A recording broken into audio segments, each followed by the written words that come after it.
បាទសួស្តីបងប្អូនអរគ្នាថ្ងៃនេះថ្ងៃទី7បាទត្រូវនៅថ្ងៃសៅរ៍បាទថ្ងៃទី7ខែ3ឆ្នាំ2026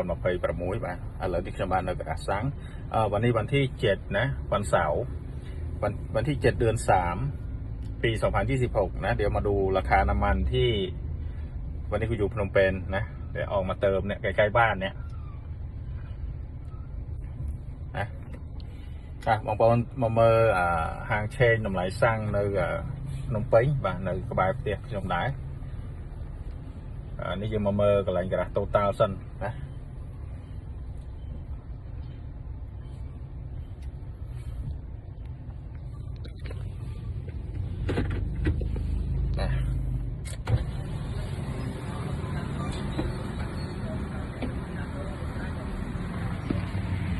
เดี๋ยวไปดูกัน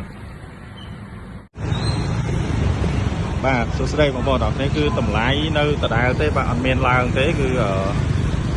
សម្រាប់ម៉ាស៊ូត3850ហើយនឹងសាំងធម្មតា3850ហើយនឹងស៊ុបពែ95ហ្នឹងគឺ4007បាទតម្លៃហ្នឹងគឺតម្លៃនៅដដែលទេបាទអត់ឡើងតាណាទេបាទហើយបាទខ្ញុំមកអាប់ដេតឲ្យបងប្អូនទៅបងប្អូនក៏ราคายังเท่าเดิมนะวันนี้วันที่7วันเสาร์วันที่7เดือน3ปี2026ที่ปั๊มโตท่อสำทอติยอนบาทสำทอติยอนที่การไป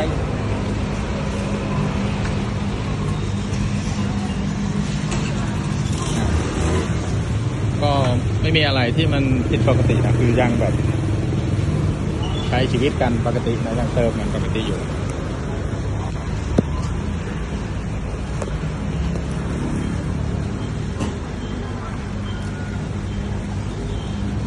เติมทีละ50,000นะ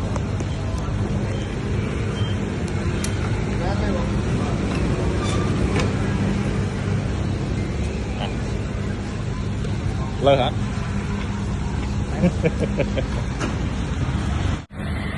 ก็สรุปราคายังไม่ได้ขึ้นนะราคาก็ยังคงอยู่เท่าเดิมแต่ว่ามันจะมีบางปั๊มที่ช่วยโอกาส